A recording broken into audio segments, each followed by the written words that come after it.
I'm advisor on Islamic banking and finance for the foundation, the World Islamic Economic Foundation.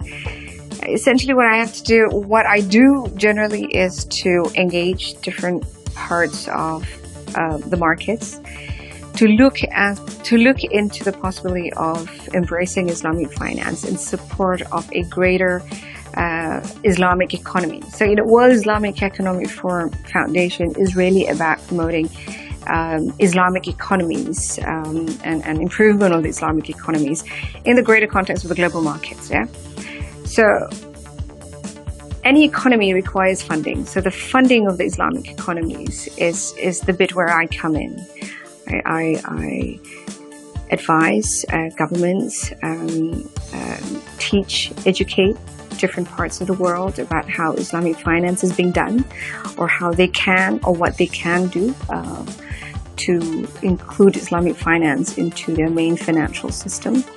So a lot of it is really conversations with different governments, largely governments, but also encouraging entrepreneurs, companies to look at Islamic finance as an alternative means to funding. Because by doing that, then we get greater traction across the globe, including Islamic countries. And therefore, that's the objective of WIEF, really. Let's take the world today, a third of the population. Now we have are Muslims. And if you take the number of countries whose Muslim population are dominant, there's a fair bit of them. I can't remember exactly how much. So let's take from the fact that a third of global population are Muslims. And a lot of them cannot subscribe to interest-based banking. So that's an exclusion of a lot of people. So say if now you're selling to 2/3 of the universe, but with Islamic finance coming into picture, you can have a bigger audience. Let's take the halal industry. You may know that companies like Nestle have made a decision to go halal globally. And I guess the reason for that, and I read the statement by the CEO, was, if we could only sell to 6 people before, now I can sell to 10. It just makes more sense, because non-halal products Muslims can't consume, but halal products everybody can consume. So it's no different than Islamic finance.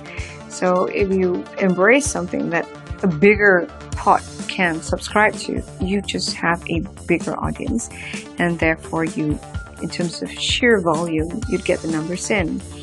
So inclusion is critical, and which means it also extends to what one would call the emerging markets. A number of the OIC countries are emerging markets, and especially for countries where growth rates are like 1 or 2% or even negative, they'd have to move into this emerging markets, because that's where the growth, the trajectory is.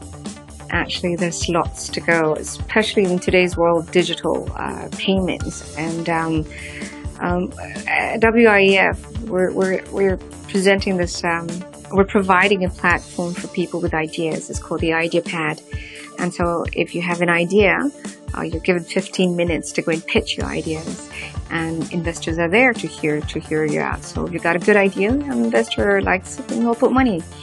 The whole change into a digital economy globally, I think, provides us even greater opportunity than before, because it allows you to reach to places that you otherwise could never reach physically.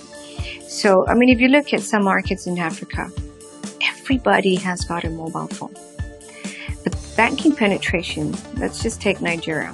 Banking penetration is like less than 30%, but mobile phone penetration is 140%.